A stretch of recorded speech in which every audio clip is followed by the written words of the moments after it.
So, hey guys, welcome to Deck Stress Test. So, the premise is pretty simple. I'm going to invent a situation, and we're going to just simply test if, the meta archetypes, or perhaps even your favorite archetypes, can, well, find a solution, I suppose. So, if your deck can't, we'll just simply say your deck is ass, or perhaps it's even trash. But if your deck can, uh, out find an out, I suppose, then your deck, I will say, is okay.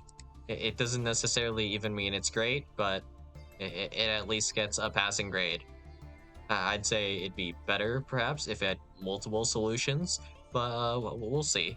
So the first scenario we're going to be using is pretty simple. So we're going to normal summon something like a right hand shark, and because we normal summon right hand shark, we can also do a little bit of something else. So in this case, we'll special summon maybe we'll see. What's the name of this card again? Shirvara or something? No, that's not right. Okay, so it should be Shathana then. Okay, so inherent summon Shathana, normal summon right hand shark, and then we're going to pretty simply special summon Crooked Cook. And then we're just going to pass in defense position with the Crooked Cook. So the thing about this setup is that Crooked Cook has the effect where while you control no other cards on the field, this card is unaffected by other cards' effects. And because of this, it's essentially going to be the only card you control and therefore unaffected by other card effects. Then we have Right Hand Shark and Tiny Spirit Shathana, which are going to be both water monsters. And Right Hand Shark says specifically, an XYZ monster that was summoned using only water monsters as material, including this card on the field, gains this effect. This card cannot be destroyed by battle. So this means Crooked Cook is now going to be unaffected by all card effects, and also it's going to be not destructible by battle. So just for example, if we had Baron de Fleur now, Baron de Fleur would not be able to destroy Crooked Cook with its effect, and also Baron de Fleur would not be able to destroy Crooked Cook despite having more attack, right? And we're going to also assume maybe you may with an Astral Kriba. There are several ways to kind of achieve the situation now. So yeah, Crooked Cook can become quite a menace. So yeah, pretty simple question here. Can your deck out the Crooked Cook made with Right Hand Shark and Trithana or something of that, something like that, right? So essentially, just it boils down to, can you out a Crooked Cook that that cannot be destroyed by battle? And specifically here, solutions that I will not accept would be make Pentastag from the extra deck and also make Underworld Goddess, because, well, they're not archetypal and defeats the purpose of doing the kind of a deck stress test, right? So we'll start off with some meta engines first, and then we'll move on to some other archetypes, I suppose. So first, let's see. So we have Crooked Cook here, and the assumption here is that your win con will be that you have 5 pieces of Exodia in your main deck, and you're just going to keep passing turn with Crooked Cook in defense until you draw all 5 pieces. So that's typically how you would play Crooked Cook, which is funny because I think this would beat most stun decks. This way, playing pretty much like a stun deck. But alright. So first off, we'll start with Fiendsmith. So Fiendsmith, well, you have various forms of removal and such in Fiendsmith. So first off, we have, of course, Fiendsmith Engraver's effect. So Fiendsmith Engraver has the effect right here. to send a card to the graveyard, specifically a monster. So Fiendsmith, a equip card. You target one Fiendsmith, a equip card you control, and one monster on the field, send them to the graveyard. So this also targets. It's not destruction, but we're not affected, so that doesn't do it. Then next we have Desiree, which has the effect to negate, but you can't negate this because it's not affected by your negate, so it does nothing. And then we have this effect here, where you can shuffle a Light Fiend monster from your graveyard to the deck/extra deck, and target one card on the field, send it to the graveyard. It's essentially the same effect as Engraver, except it can work on back row as well. But once again, Crooked Cook is not affected, so you're fine. And then while we're here, let's see, send all cards on the field to the graveyard that are not that monster. So this effect doesn't work on Crooked Cook either. But if we look at Lacrima's effect down here, if this card is sent to the graveyard, you can shuffle one other Life Fiend monster from your graveyard into the deck/extra deck, inflict 1200 damage to your opponent. This will do it, but only because you can recycle the Fiendsmith cards with themselves. So even without other cards, like if you just played Fiendsmith extra deck, we could even go like Engraver effect to send the Requiem or itself, and then you can have Engraver in the graveyard to shuffle Lacrima, even if this would take like a while, and if this would be like inefficient, or maybe there is a more efficient way to do this because some of these cards do recycle as well, aside from just the Engraver. But yes, essentially, you can recycle Lacrima enough times to actually burn your opponent for game through the Crooked Cook. So yeah, where there's a will, there's a way, as they like to say. So you can get there eventually. And then next we'll go with Snake Eye. So Snake Eye, you actually kind of same deal. So this form of removal here, this doesn't work, this doesn't work, this also does not work, and this also does not work. So does Snake Eye have an out for the Crooked Cook? The correct answer is yes. So what you can do is you can make Snake Eye's Flamberge Dragon, and then you have this lovely effect here. You can target one face-up monster on the field or in either graveyard, place it face-up in its owner's spell and trap zone as a continuous spell. So the fact that you can target a card in the graveyard and place it in the owner's spell and trap zone will mean that your opponent will in fact control a card, and your opponent will eventually have a monster of some sort in the graveyard, and that is because you're likely to play like multiple copies of Right Hand Shark and or whatever other monsters like Astral Freebo. You will eventually need to discard for hand size limit, and when you do that, leverage, even if it's just a single card, right, a single monster in your graveyard, leverage will then every single turn on your opponent's turn be able to then give you that monster card in your spell and trap zone, allowing Crooked Cook to be affected, and then you could hit it with something like a Subversion or SP. So it doesn't necessarily have to be SP, but we could use Subversion or even Startling Stare of the Snake Eyes, or Flamberge's effect itself. Or we could use Snake Eyes Doom Dragon. All valid answers, I guess. So yeah, it gets there. And I suppose you could even use Snake Eyes Diabell Star. So next, we have Azumina. So Azumina, well, we can go a little bit faster through this, I guess. So let's see. Removal, and then this doesn't actually do anything, right? I believe none of these guys have piercing or burn effects. So that doesn't really do a whole lot. But we have Deception of the Sinful Spoils, right? If a monster is sent to your opponent's graveyard and you control an Azumina monster, except during the damage step, you can make your opponent lose 1,500 life points, and if you do, gain 1,500 life points.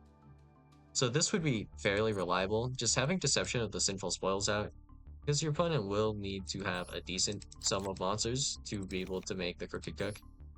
Yeah, just having Deception of the Sinful Spoils could be game. I guess. And then, yeah, I don't think there's any piercing on the Azumina cards.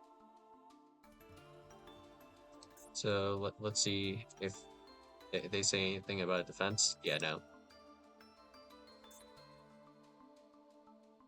Maybe it's actually defense, depending on the spelling, actually, so I might as well do this as well. Yeah, nothing. Okay. So, Azumina has maybe a way. If you were to just play just right hand shark, uh, Chathana, and then the entirety of Exodia, Azumina actually would not be able to out your Crooked Cook, but I mean, your deck would be really sacky trash, but alright. Next is White Forest, which pretty simply has, I believe it was Silvera with the defense piercing. Maybe? Yeah, inflict double piercing battle damage to your opponent. So this is defense with an S. How many cards actually say defense with the C? None. Okay, just checking. So White Forest has that. If we look at Centurion, Centurion has absolutely nothing that deals with Crooked Cook, actually. Unless you were playing, like, Underworld Goddess specifically. Or Pentastag. The Cook's gonna cook you, essentially. So, we have this Destroy effect. Does nothing. Banish a card, return. This also does nothing. And, yeah, you have Negates, which do nothing. So, yeah, nothing can really out the cook. And, yeah, nothing you can do about your opponent just sitting and waiting to collect the pieces of Exodia, unfortunately. So, yeah, there's that, I guess. Then, moving along, we will go with one of my favorite decks, Zombie World. Does Zombie World have an out to the Crooked Cook? So, essentially, the idea of the Zombie World deck is that you activate Zombie World and then you try to utilize monster effects that are beneficial under, well, Zombie World. So, Zombie World does not affect Crooked Cook. It does essentially nothing. And we have our Doom King Ballad Rock, which doesn't do much for us because we can't really banish or negate the Crooked Cook. So that does nothing. You have Jacko Bolan, which does nothing. And we have some other cards with other effects that essentially can affect both graveyards and also monsters on the field because of Zombie World making everything zombies. Essentially, that's the deal. So Jacobulin only reborns zombie monsters from the graveyard, and Doom King Ballad Rock can only be activated in response to zombie monsters. So you surprisingly do actually have an out, and that would be Vampire Sucker. So once again, same idea as Flamberge, where we can target a monster in our opponent's graveyard, and then special summon it to our opponent's field in defense position, but it becomes a zombie monster. So yeah, this gets there.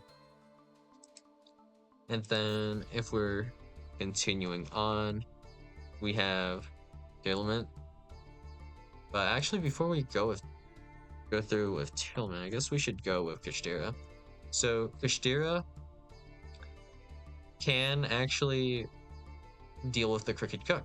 So Kashtira deals with it differently than all the other decks so far. So what you can do with Kishtira is that you can go activate Tearlament Kishtira and also Rise Heart continuously every single kind of turn, more or less. So if we have a Rise Heart, what we could do even is we could banish Tear Cache and then attach it to itself, and then that would allow you to get Tear Cache into the graveyard. And because it's either in the graveyard or banished, it doesn't really matter which. Or it could even be attached to Kishira Arisar. If we detach Big Bang and have this vanish, we can then special summon Tiddlin's Kashtira. We have several ways to kind of go about this. We can even add it back to hand with Theosis to special summon it again. And we have Rysar banishing our opponent's cards face down. We can very reasonably start hitting cards in our opponent's main deck, and we also have, of course, Kashtira Ogre. So at maximum, we're hitting 7 cards in our opponent's deck, kind of. So if we go Clear Cache first, that's 3. Capture Rise Heart, that's another 3, putting us at 6. And then Ogre is going to excavate 5, and if any of them are a piece of Exodia, that is essentially hitting 11 different cards. If a single piece of Exodia is hit, there's no longer any win condition, and you automatically lose. So that's how Kishtira can deal with Crooked Cook. So if we go to Tiddlement kind of borrows like Tear Cache. I consider it more of a Kishtira card than a Tiddlement card, but well, what do we actually have here with Tiddlement? Well, in general. So you also have Tiddlement's Kishtira, but you only have Tiddlement's Kishtira. You don't really have Ogre or Rysar or any similar effects anymore. So milling out your opponent is still kind of possible. And I don't think everyone runs the shufflers anymore, so it's kind of situational. Can you realistically loop Tear Cache still? Surprisingly, yes. Let's see if this needs to negate a monster. Target one monster your opponent controls, negate its effects, then send one monster you control to the graveyard. So it must negate to do the send. So, alright. If we were going to deck out our opponent, we would probably do it with Kick Kelos and then Tear Cache. So this is assuming you're not playing Unicorn Theosis, which I mean some people are, but even if not, we can do Kick Kelos effect to special summon Tear Cache, and then we can shuffle back Kick Kelos. And we can do this a decent number of times, and then make Kick Kelos again. So how many extra deck targets would we run? So we have 1 here, 2 here, and then we have the third one being the Starving Venom, or not the Starving Venom, the Dragostapelia. So we have Dragostapelia, so that would be at least 3. 3 times we can make Kikelos. And then Kikelos can reborn, I guess, the Tearlin's Kashtira 3 times, and then you can special summon Tear Cache with its own effect 1 time. So this puts us at, I guess, well, depending if we shuffle Tear Cache, actually, that could increase the mileage out of this. So that would be like Tearlament Kikelos adding Tear Cache, special summoning Tear Cache to mill our opponent, passing turn, then somehow sending the Tear Cache to the graveyard, then activating Kikelos effect to special summon Tear Cache, and then we can synchro or fusion summon another tier monster, and then maybe make Kikelos later. And we just repeat that loop a few times, and yeah. If you were solely focused on this with just the tier cards, yeah, for the most part, yeah, you can mill your opponent quite a few times, so it gets there. With the runic cards, I believe you can target your own cards with some of these. Okay, one effect monster your opponent controls. Okay. Bash cards from the top of your opponent's deck up to the number of cards they control. Your opponent draws 1 card, then bash the top 4. Yeah, this will kind of get there. So runic, same kind of deal. You just banish your opponent's cards, and you're good, pretty much. With Voiceless Voice, does Voiceless Voice actually have an out? I believe there's actually a no piercing in this, so let's see. Does this pierce?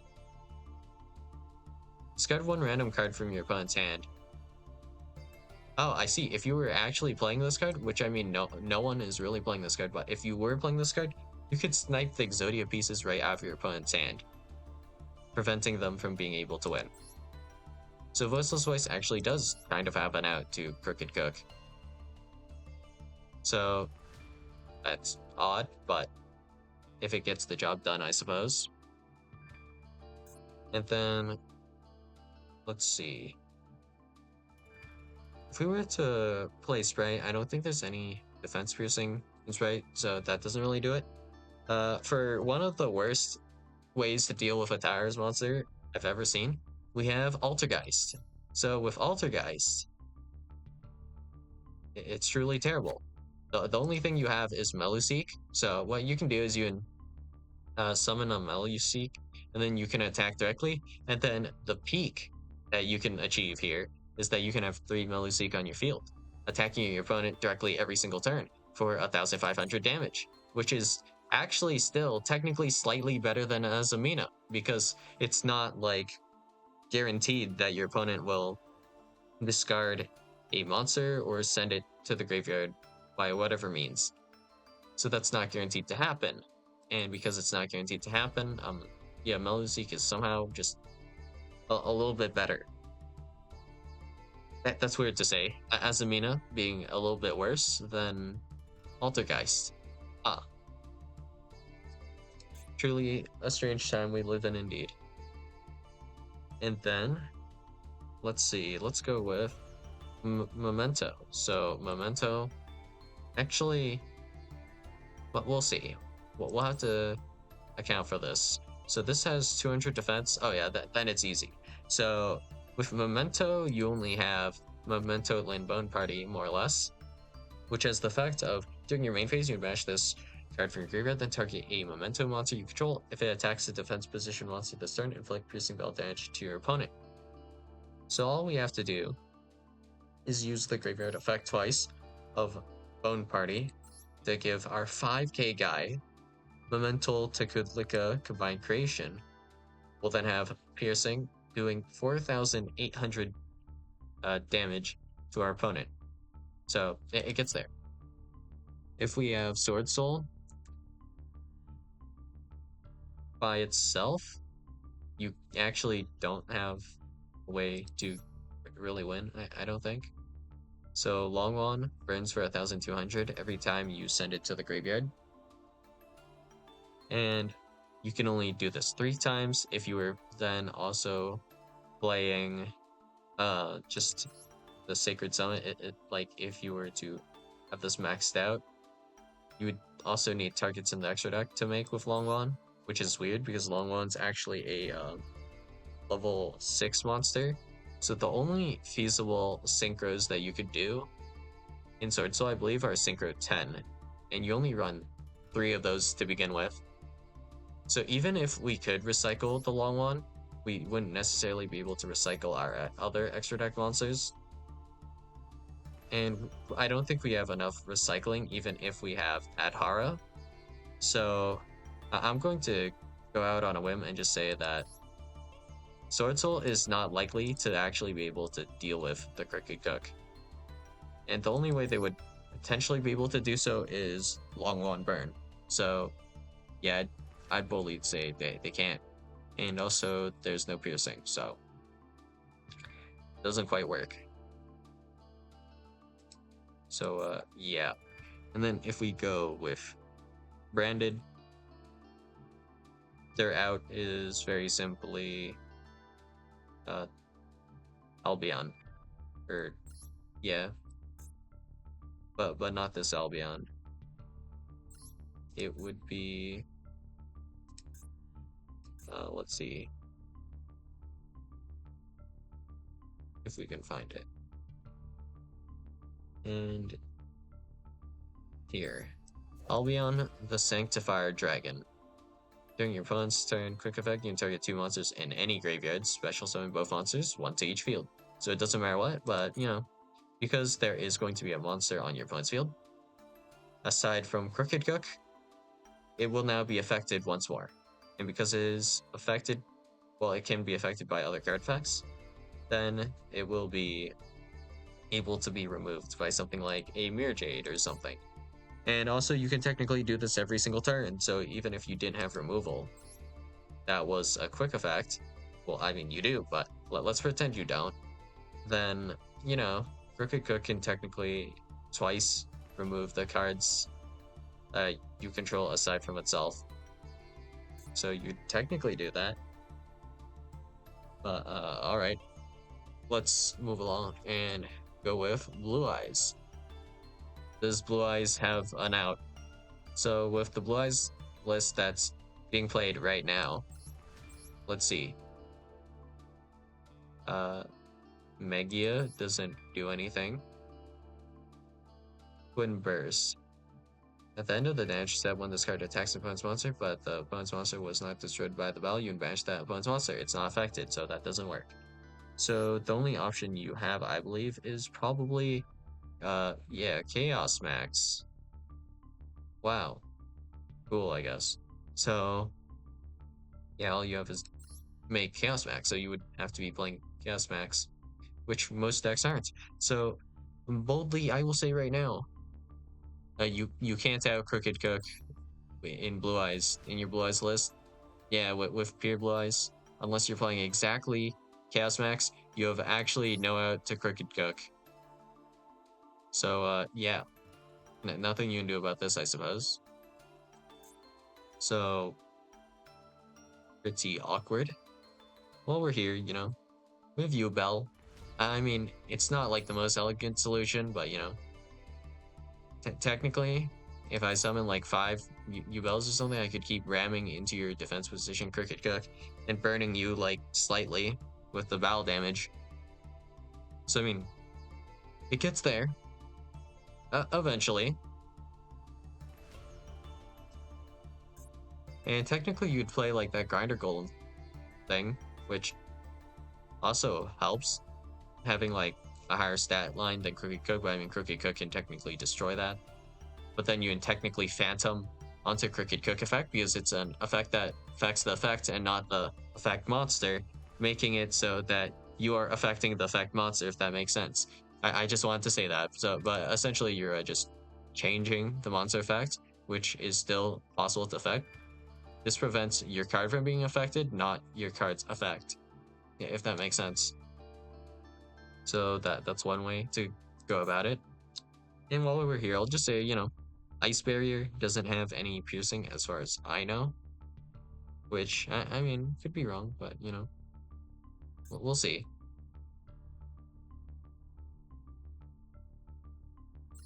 Let's see. Not change position.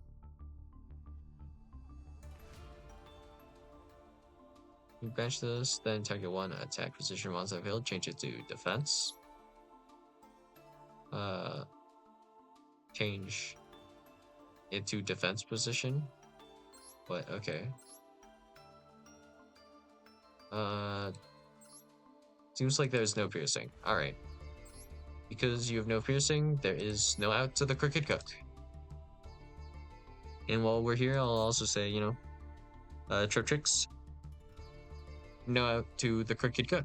And I mean, I don't think I've gone through necessarily every deck, but I think I've gone through most of the ones with interesting-ish ways to deal with Crooked Cook. And, while I'm here, Hero might or might not have a way to out Crooked Cook. There are certain heroes that I know have defense piercing, and I don't even know if they're all played. But, yeah. If your deck has an interesting way to out the Crooked Cook, please feel free to share in the comments below.